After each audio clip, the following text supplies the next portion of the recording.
आवाज न्यूज और आपके साथ मैं हूं ममता सिंह। तो चलिए शुरुआत करते हैं आज की कुछ खास बड़ी खबर से। भिंड में विगत 14 नवंबर दिन सोमवार की दरियामनी रात्रि करीब 1 से 2 बजे के बीच डायल 100 के जरिए किसी महिला ने सूचना दी कि मेरे पति की अज्ञात लोगों ने हत्या कर दी है। तभी पुलिस बिना देर किए घटनास्थल की ओर रवाना हो गई, जहां देखा एक व्यक्ति मृत पड़ा है और उसकी पत्नी शव पर विलाप कर रही है। तभी पुलिस ने मर्ग कायम कर विवेचना प्रारंभ कर दी है। गोरमी थाना प्रभारी सुधाकर तोमर ने आज प्रेस नोट जारी करते हुए कहा है कि मृतक कृष्णपाल उर्फ टिंकू केवट की पत्नी द्वारा रात्रि 1 व 1:30 बजे के बीच डायल 100 पर सूचना दी कि उसके पति की कुछ अज्ञात लोगों ने हत्या कर घर के पीछे वाले रास्ते पर फेंक दिया है। उक्त सूचना पर थाना प्रभारी गोरमी समस्त दलबल के साथ मौके पर पहुंचे। मौके पर घटना की तस्दीक की तो मृतक कृष्णपाल उर्फ टिंकू अपने घर के पीछे वाले रास्ते पर मृत अवस्था में दोनों हाथ साड़ी से बंधे हुए थे, जिसे खींच कर लाया गया था। मृत व्यक्ति के गले पर निशान व पैर के अंगूठों पर करंट लगने जैसे निशान थे। प्रकरण की गंभीरता को देखते हुए वरीय अधिकारियों को संपूर्ण घटना से अवगत कराकर फरियादी ने ग्राम केवट पुत्र गंभीर केवट उम्र 38 साल निवासी ग्राम सिकरौदा गोरमी की रिपोर्ट पर से हत्या का मामला दर्ज कर जांच पड़ताल शुरू कर दी गई है। पुलिस कप्तान शैलेंद्र सिंह चौहान एवं अतिरिक्त पुलिस अधीक्षक कमलेश खरपुसे के निर्देशन में अंधे कत्ल की पतारशी हेतु टीम गठित की गई है। पतारशी के दौरान मृतक की पत्नी पर संदेह होने पर मृतक की पत्नी से पुलिसिया अंदाज में पूछताछ करने पर मृतक की पत्नी के द्वारा ही हत्या की साजिश रचकर अपने पति की हत्या की गई है। मृतक टिंकू उर्फ कृष्णपाल केवट की पत्नी का गांव सिकरौदा के लड़के के साथ कुछ महीनों से प्रेम प्रसंग होकर शारीरिक संबंध बन गए थे। मृतक की पत्नी व गांव का प्रेमी मृतक टिंकू उर्फ कृष्णपाल केवट को मौत के घाट उतार कर खुशहाल जिंदगी जीना चाह रहे थे। इस कारण मृतक टिंकू उर्फ कृष्णपाल केवट को अपने रास्ते से हटाने का प्लान बना चुके थे। इस प्लान में मृतक की पत्नी व उसके प्रेमी ने अपने ही गांव के शातिर बदमाश राजू, जिस पर अपनी ही पत्नी का हत्या कर हत्या का सबूत मिटाने के साथ थाना पर अन्य अपराधों में कुछ 6 अपराध पंजीबद्ध हैं। मृतक की पत्नी व उसका प्रेमी मृतक का ठिकाने लगाने के प्लान के मुताबिक दिनांक 13 नवंबर को मृतक टिंकू उर्फ कृष्णपाल केवट के द्वारा अपने दोस्तों के साथ अत्यधिक शराब पीने से बेहोशी की हालत में होने से मृतक की पत्नी ने अपने प्रेमी को मोबाइल पर बताया कि आज अच्छा मौका है इसको ठिकाने लगाने का। महिला व उसके प्रेमी ने अपने गांव के शातिर बदमाश को शामिल कर लिया है। महिला ने उक्त बदमाश को अपने साथ संबंध बनाने का लालच देकर उक्त घटना को अंजाम दिया।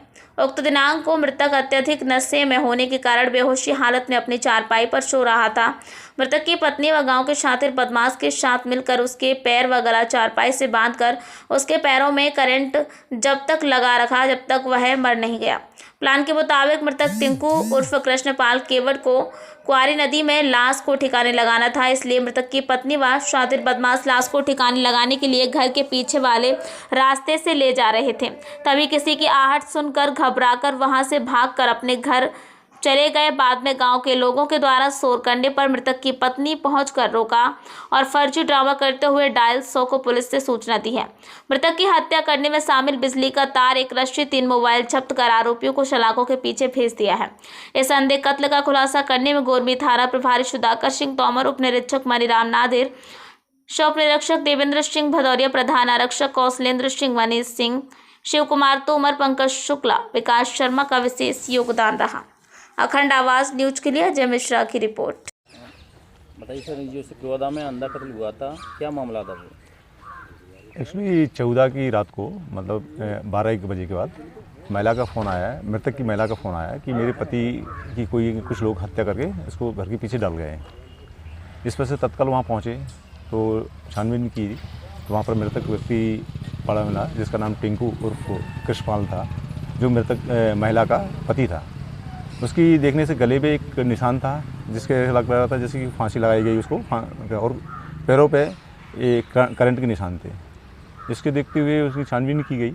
बाद में उसकी पत्नी से गहराई से पूछताछ की गई। पत्नी का कहना था कि मैं तो सो गई थी 7 बजे, लेकिन जिस साड़ी से बांध के ले जाया गया था उस पत्नी की थी।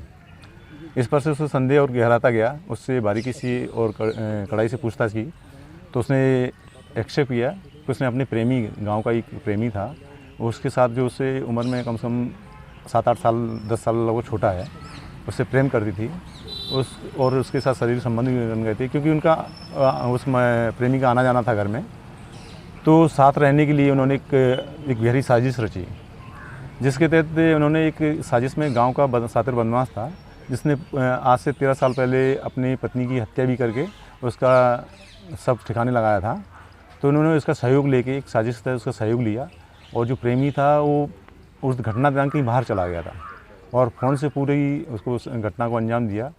वो दिनांक को रात में 10 बजे के आसपास जो गांव का शातिर बदमाश था उसके यहाँ पहुंच गया था, क्योंकि शातिर बदमाश का भी घर, उस महिला के घर उसके पति से अच्छे संबंध थे, आना जाना था, और कहीं ना कहीं वो भी उससे नियत ख़राब रखता था महिला के प्रति।